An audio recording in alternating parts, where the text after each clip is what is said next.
कृषि कानूनों के विरोध में किसान संगठनों ने 12 दिसंबर तक दिल्ली जयपुर हाईवे जाम करने की चेतावनी दी है। इसके बाद 14 से देश भर में आंदोलन किया जाएगा। इसके अलावा अडानी अंबानी के उत्पादों के बहिष्कार का ऐलान भी कुछ हो चुका है, कुछ और होना है।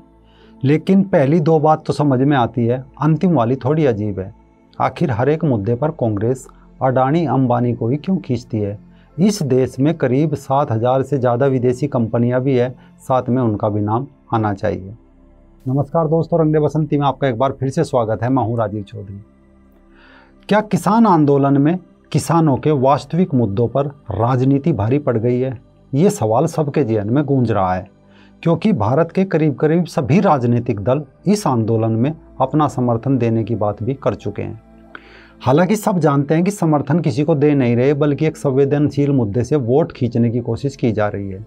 किसान और सरकार की इस लड़ाई में किसान को कितना फायदा होगा भी पता नहीं, इसलिए लाभकारी मूल्य की सारी लड़ाई मुख्यतः बादल, पवार, शिवराज सिंह चौहान, रमन सिंह, सिधिया, वाड्रा जैसे बड़े फार्मरों की लड़ाई है। अब अगर सबसे पहले बात किसान आंदोलन में कूदे समाजवादी पार्टी के अध्यक्ष अखिलेश यादव की करें, तो अखिलेश ने कहा है अगर किसानों के लिए बने कानून से किसान खुश ही नहीं है तो फिर सरकार इन्हें वापस क्यों नहीं ले रही है। ये बात बिल्कुल सही है कि जब मरीज दवा लेने से इनकार कर रहा है तो डॉक्टर क्यों ज़बरदस्ती उसके मुंह में दवा डाल रहा है। अब अखिलेश को ही ले लीजिए, उनके शासनकाल में किसानों की हालत क्या थी। यूपी में 63% किसान परिवार है, लेकिन साल 2016-17 में देश के किसानों से इनकी आय करीब 1/4 कम थी। तब भारत में किसान परिवार की हर महीने आय 8,931 रुपये बताई जाती थी, जबकि यूपी के किसान परिवार की आय 6,668 रुपये आंकी गई थी। गरीबी, भुखमरी और कुपोषण से अभिशप्त बुंदेलखंड के लिए समाजवादी पार्टी ने अपने घोषणा पत्र में बड़े बड़े वादे किए थे। साल 2012 में जब अखिलेश की सरकार बनी तो बुंदेलखंड के किसानों में एक उम्मीद जगी थी, लेकिन खेत खलियान में कुछ भी नहीं बदला। साल 2016 की एक रिपोर्ट के मुताबिक बुंदेलखंड में प्रतिदिन 2 किसानों ने आत्महत्या की। 2011 से 2016 तक बुंदेलखंड में 3,200 से ज़्यादा किसानों ने आत्महत्या की थी। एनसीआरबी की रिपोर्ट के मुताबिक सिर्फ 2013 में ही 750 किसानों ने आत्महत्या की थी।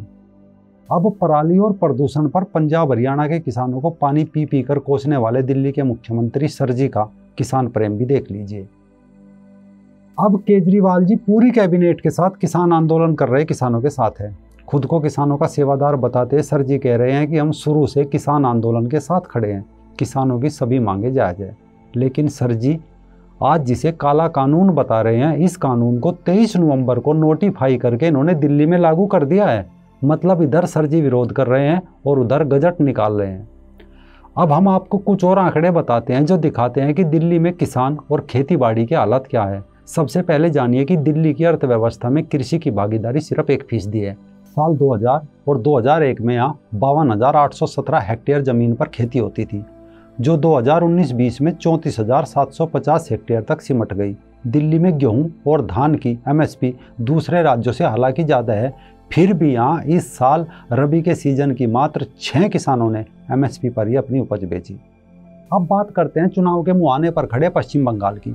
पश्चिम बंगाल की मुख्यमंत्री भी किसान आंदोलन के नाम पर सियासी दंगल में कूद पड़ी है। मिदनापुर की एक रैली को संबोधित करते हुए ममता बनर्जी ने धान की नई फसल को हाथ में लेकर शपथ लिया कि वो किसानों के साथ है और हमेशा रहेगी।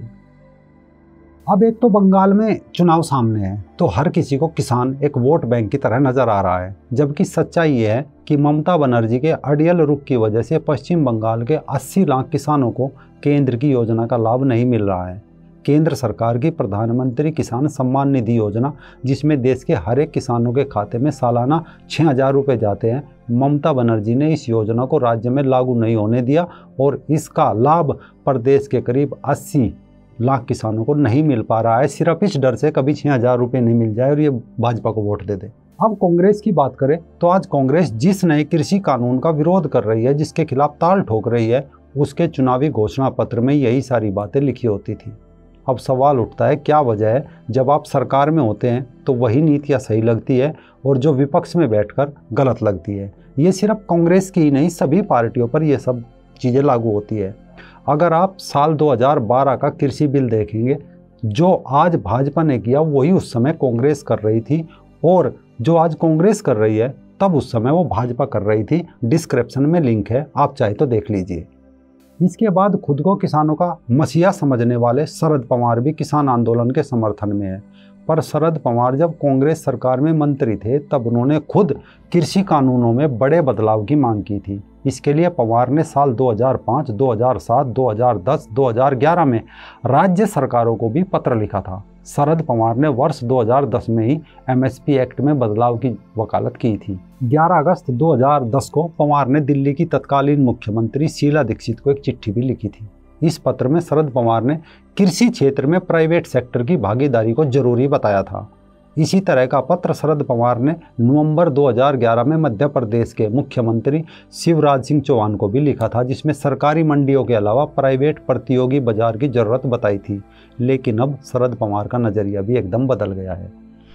अब यहाँ ये जानना भी जरूरी है कि खुद को किसानों के सबसे बड़े रहनुमा बताने वाले शरद पवार के गृह राज्य महाराष्ट्र के किसानों की हालत क्या है, क्योंकि वहाँ सबसे ज़्यादा एनसीपी और उसकी सहयोगी पार्टी कांग्रेस ने ही राज किया है।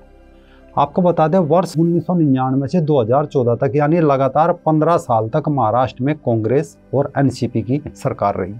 एक रिपोर्ट के मुताबिक देश में सबसे ज़्यादा महाराष्ट्र में ही किसान आत्महत्या करते हैं। इससे पहले 4 साल यानी 1999 से 2003 के दौरान 16,000 से ज़्यादा किसानों ने आत्महत्या की थी।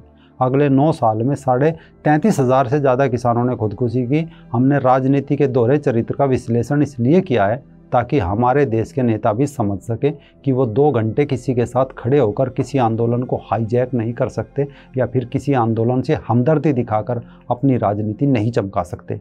आज का किसान आज के राजनेताओं से ज़्यादा समझदार है, और अगर किसी पार्टी या नेता को अपनी राजनीति चमकानी है तो उन्हें किसानों की सच्ची फिक्र करनी होगी। जिस अन्नदाता को हम भगवान मानते हैं उसके जीवन में परिवर्तन लाना होगा, खेत खलिहान को खुशहाल बनाना होगा, और इसके लिए सभी पार्टियों को मिलकर ठोस रणनीति बनानी होगी, न कि पक्ष विपक्ष की रटी रटाई भाषा बोलनी होगी।